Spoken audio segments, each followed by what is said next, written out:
Hey guys, welcome to the new series of The Hindu Know Your English. Let's start what's there in today's column.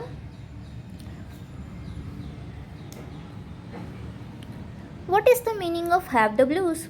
The blues is a kind of music. It is usually slow and sad. This type of music was first made popular by the blacks who lived in the southern states of America, the states where slavery was common. I understand that the original blues songs were about the lives of slaves. Nowadays, in most blues songs, the singer sings about how terrible his life is or how unlucky he has been in love. Not very different from our Indian film songs. When you say that you have the blues, it means that you are in a sad or depressed mood. It is possible for one to get the blues. Here are a few examples. So, initially, the blues was a kind of music, mostly sad or slow type of music, and this type of music became popular at the time when blacks were ruled by the whites in the southern America, and the blacks were treated as the slaves. So basically, the blues songs consist of slavery.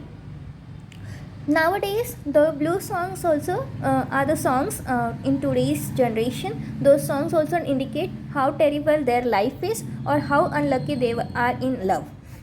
Like in Three Idiots, we have that song, "Give me some sunshine, give me some rain, give me another chance to wanna grow up once again." So basically, you have the blues means you are always in a sad or depressed mood. So let's check out the examples. Rahul has had the blues ever since his wife walked on him. भाई जब भी बीवी होती है तब भी problem होती है, बीवी जब जाती है तब भी प्रॉब्लम होती है. So Rahul has had the blues ever since his wife walked on him. A wet day like today always give me the blues. Shanti gets the blues whenever she watches Love Story. Another expression, which means more or less the same thing, is feeling blue. If you feel blue, you feel sad. Rainy days always make me feel blue. So have the blues also is correct and feel the blue is also correct. I don't know why, but I am feeling blue this morning. Coming to the second content, which of the following sentences is correct?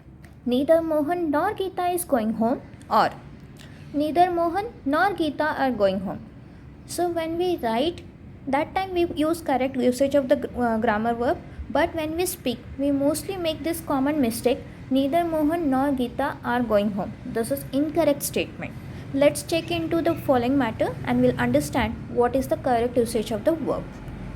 Careful users of the language prefer the use of the singular verb is. In writing, you would be better off using is. In speech, however, it is quite common to hear even the native speakers use the plural are. There is a tendency to use the plural verb in speech. This, however, is not considered to be grammatically correct.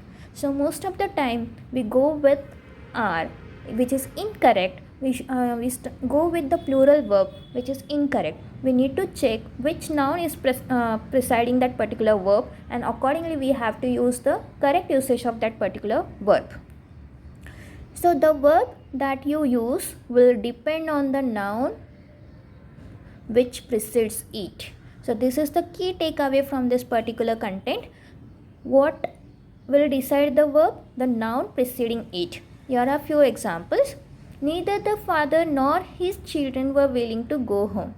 Since children, it is plural, that is why the word after children is plural. Neither the children nor the father was willing to go home. Since here father is singular, so verb after father is singular. So basically, the verb which we are choosing will depend on the noun preceding it. Coming to the third part of today's news content, what is the difference between biannual and biennial? An event that is held annually takes place once a year. So when we say annually, it means that event is happening once a year, like a school gathering which happens once in a year, your exams which final exams which happen once in a year. I'm not talking about the unit test and all those things. The main final exam which happens only once a year, then we can say that it is annually.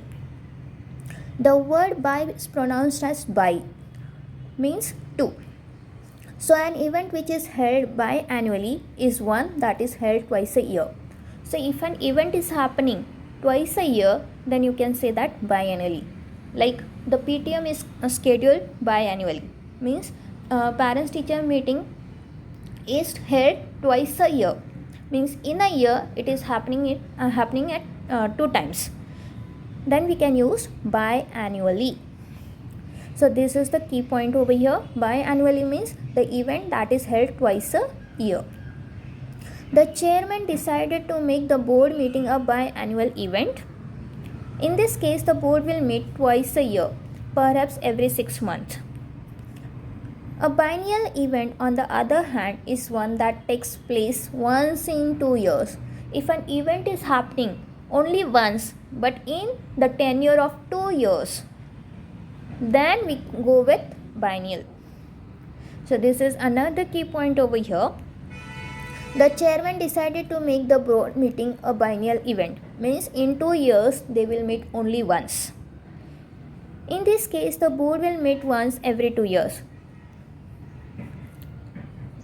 Then here another new word they have defined here is, how is the word creche pronounced? So they have recited here how this word should be pronounced. So here first E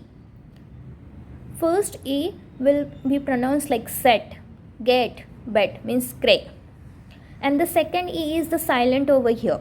And CH will be pronounced like sh, ship, shit, shoot. So the pronunciation of this word is creche.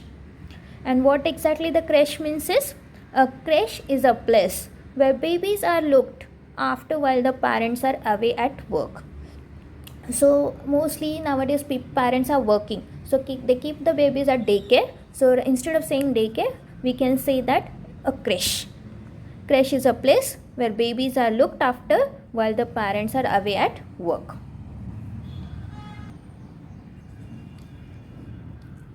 Today's word of the day, word of the day is fallacy, a misconception resulting from incorrect reasoning. That is false belief. Usage, it is fallacy to believe that money guarantees happiness. Obviously, people think that when we start earning the money, we will be happy.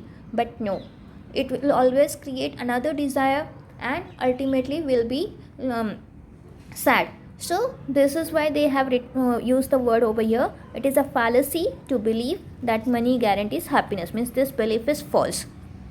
So here I end my session. Hope you liked it. Please share and subscribe. Thank you.